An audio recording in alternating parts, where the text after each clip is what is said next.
The tension in room 2118 of the Rayburn House office building was suffocating. Secretary of Defense Pete Hegseth sat at the witness table, his military bearing compromised by growing unease. For hours, he had deflected and pivoted with the practiced ease of a cable news host.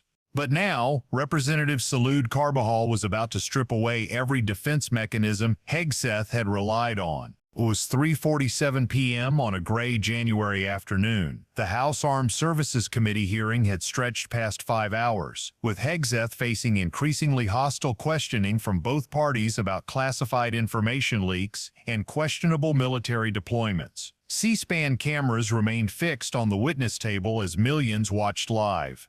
Salud Carbajal rose from his seat with deliberate movements. At 59, the California Democrat and Marine Corps veteran had spent his career advocating for veterans and military families. He understood the chain of command and knew exactly what the position of Secretary of Defense demanded. What he was about to witness would shake his faith in civilian leadership. Hegseth projected an image he hoped conveyed authority. The former Fox News host and National Guard veteran had been Trump's controversial choice, confirmed despite serious concerns about qualifications and temperament. He thought he could handle Carbajal the same way he had handled previous questioners, with deflection and patriotic platitudes. He was catastrophically wrong. Chairman Mike Rogers called the committee to order after a brief recess, his voice carrying a note of warning that everyone recognized. The previous exchanges had grown heated, with multiple members expressing frustration at Hegseth's evasive answers. But what was about to unfold would make those confrontations seem mild by comparison. The gentleman from California, Mr. Carbajal, is recognized for 5 minutes, Rogers announced, his tone suggesting he knew this would be significant. Carbajal adjusted his microphone with practiced precision. He didn't smile, he didn't engage in preliminary pleasantries. He went straight for the jugular. "Thank you, Mr. Chairman," Carbajal began, his voice carrying controlled intensity. "It shouldn't come as no surprise that I have serious concerns with both the deployment of the National Guard and the Marines to Los Angeles." The room fell silent. The deployment of active-duty Marines to America's second-largest city had been controversial, done against the wishes of California's governor and Los Angeles's mayor. Constitutional scholars and military experts had questioned its legality and necessity. "I served in the Marine Corps," Carbajal continued, his voice rising. "We are trained to be warfighters, not for crowd control." The distinction was crucial. Marines weren't police officers. They were trained to close with and destroy the enemy in combat. Using them for crowd control represented a fundamental misunderstanding of military capability and constitutional limits. "Everyone here should be alarmed." Carbajal pressed forward, his voice now carrying genuine warning that the president has sent armed forces into a city against the wishes of a governor and mayor. The constitutional implications hung in the air like an accusation. The Posse Comitatus Act generally prohibits the use of federal military personnel to enforce domestic policies. There were narrow exceptions, but deploying Marines against the wishes of state and local authorities tested those limits in unprecedented ways. "I am concerned this administration is purposely escalating the situation with this step and politicizing our armed forces in the process," Carbajal stated, his Marine training evident in the precise, measured delivery. "Let's call it for what it is. It's political theater." The phrase landed like a grenade. Political theater. The Secretary of Defense had deployed the United States Marine Corps as props in a political performance. The implications for military morale, civil-military relations, and constitutional governance were staggering. Carbajal didn't pause to let Hegseth respond to the accusation. He moved immediately to his first direct question, a question that would expose Hegseth's complete inability to provide straight answers. "Hegseth, are the Marines in Los Angeles ordered to protect property by any means necessary?" It was a straightforward question with profound implications. Any means necessary could include deadly force against American citizens. The answer should have been immediate and clear, but Hegseth did what he had done throughout the hearing. He deflected. "Sir, I would say the ICE officers and police officers being attacked is not political theater," Hegseth responded, his voice carrying a defensive edge. "The National Guard?" Carbajal cut him off with the precision of a knife. "Just yes or no. Just yes or no." The request was simple, binary. impossible to misunderstand. But Hegseth couldn't or wouldn't comply. The National Guard and Marines have the full authority to protect federal ICE agents and federal... Can you just say yes or no? Carbajal interrupted again, his frustration now audible. This isn't Fox anymore, just yes or no. The reference to Fox News was devastating. Hegseth had spent years as a cable news host where talking around questions was standard practice. But this wasn't television. This was congressional oversight. The Constitution demanded answers, not talking points. They're there to protect federal agents, and federal Hegseth tried again, still unable to give a direct response. Another BS answer, Carbajal declared, his Marine bluntness cutting through the bureaucratic fog. The chamber stirred. Congressional hearings rarely featured such direct confrontation. Members gasped. Staff members leaned forward. Reporters began typing frantically. This had moved beyond standard partisan disagreement into something more fundamental. Carbajal shifted to his next question, one that cut to the heart of military rules of engagement. Under the SRUF, the standing rules for the use of force, are Marines allowed to fire warning shots? It was a technical question with a simple answer. Warning shots are generally not authorized under U.S. military rules of engagement because they create unnecessary risk and confusion. Any Marine officer should know this instantly. No, Hegseth replied simply. The chamber seemed to exhale collectively. Finally, a direct answer. Now that's more like it, Carbajal said, his voice carrying both relief and sarcasm. Isn't that easy? The point was made devastatingly clear. Hegseth was capable of answering questions directly when he chose to. The fact that he rarely chose to do so suggested deliberate evasion rather than inability to understand what was being asked. But Carbajal was just getting started. He had exposed Hegseth's evasiveness. Now he was going to expose his alleged lawbreaking. Will you take responsibility for having made a mistake? Not to mention breaking the law and participating in the Signal group chat that included a journalist, your wife, your brother, where classified information was shared.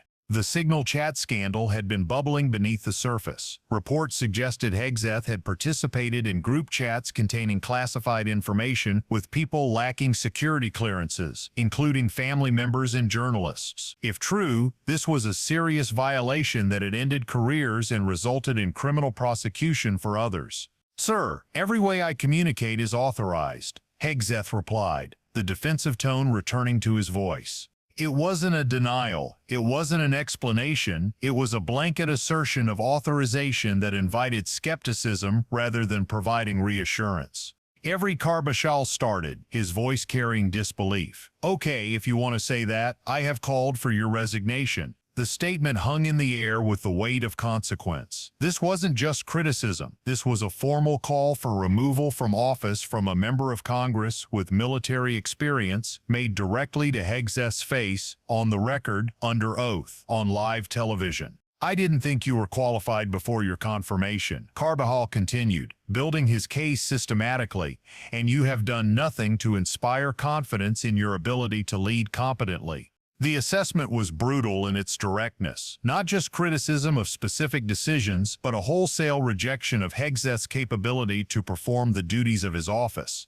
You broke the law in sharing classified information, Carbajal pressed forward, and in doing so endangered the lives of our service members that you are responsible for. The accusation of endangering service members was the most serious charge a Marine could level at a defense secretary. The primary duty of the office was to protect and properly employ military forces. Leaking classified information that could compromise operations or expose personnel to danger represented a fundamental betrayal of that trust. Your inability to hold yourself accountable makes you incapable to lead, Carbajal stated with devastating clarity. This alone makes you unfit to be the Secretary of Defense. The word unfit echoed through the chamber, not disagreement over policy, not partisan criticism, a direct statement that Hegseth lacked the basic qualifications to hold his office. But Carbajal still wasn't finished. He shifted to Ukraine and NATO, areas where Hegseth's positions had raised serious concerns.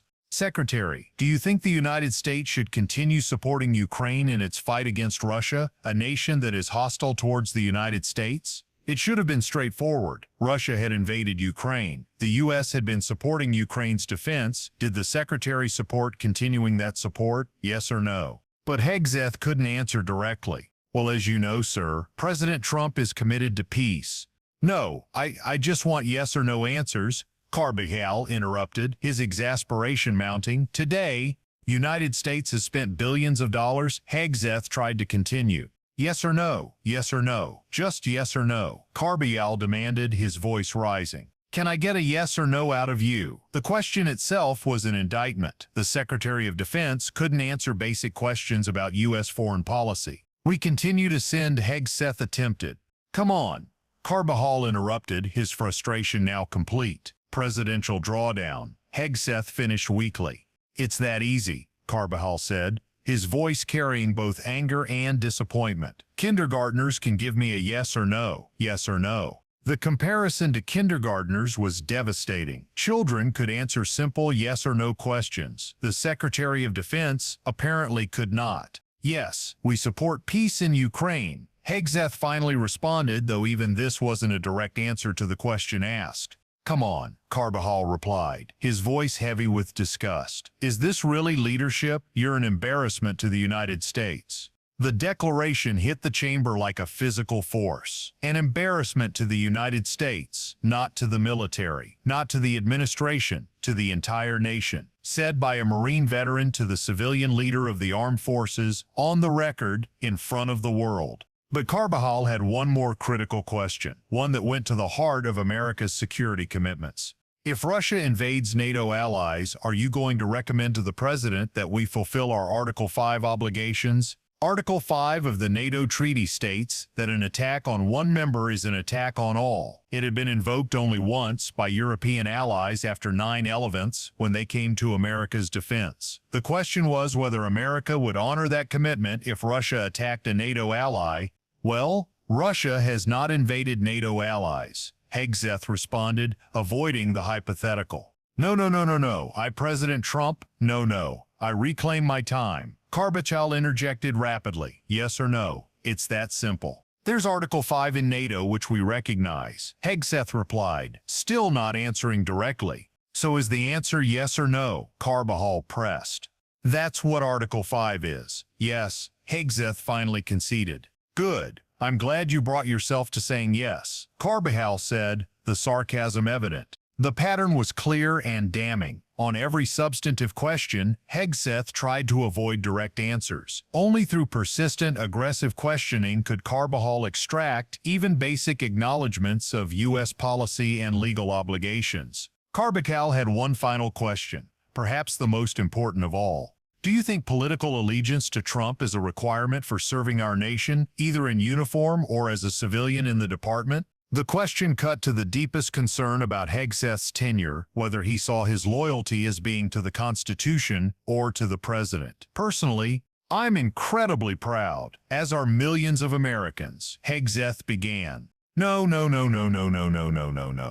today, Hegseth. Yes or no? Carbajal cut him off immediately. Congressman, you know what a silly question that is, Hegseth replied, a defensive edge creeping into his voice. Silly enough for a very straightforward answer, yes or no. We all support and defend the Constitution of the United States, Hegseth responded, finally giving something resembling a proper answer. I'm not going to waste my time anymore, Carbajal declared, his voice carrying finality. You're not worthy of my attention or my questions. You're an embarrassment to this country. You're unfit to lead. The second declaration of Hegseth being an embarrassment hit even harder than the first. This was an emotional outburst. This was reasoned conclusion after methodical questioning that had exposed fundamental unfitness for office. And there's been bipartisan members of Congress that have called for your resignation. Carbajal continued, emphasizing that this wasn't partisan theater. Republicans, too, had expressed concerns. You should just get the hell out and let somebody competently lead this department. The chamber erupted. One Republican member attempted to interject, Mr. Chairman, do we not have any decorum in here? But Carbajal was already yielding his time, his devastating assessment complete and delivered. Thank you very much. I yield my time. As Carbajal sat down, the chamber remained in stunned chaos. What had just occurred wasn't normal congressional oversight. This was a complete breakdown of confidence in civilian leadership of the military, expressed by someone who had served in uniform and understood exactly what was at stake. The implications extended far beyond the hearing room. A Marine veteran had called the Secretary of Defense an embarrassment to the United States and told him to get the hell out, not because of policy disagreements, but because of demonstrated incompetence and inability to answer basic questions about military deployments, classified information handling, and America's security commitments. The exchange would dominate news coverage for days. Military families would watch the video repeatedly, many nodding in agreement with Carbajal's assessment. Allied nations would take note that America's Defense Secretary couldn't clearly commit to NATO obligations. And most significantly, service members would see that at least one member of Congress was willing to speak truth to power about the leadership vacuum at the Pentagon. This wasn't about partisan politics. This was about competence, accountability, and whether the Department of Defense was being led by someone qualified to hold the position. And in 5 minutes of devastating questioning, Salud Carbajal had demonstrated conclusively that the answer was no.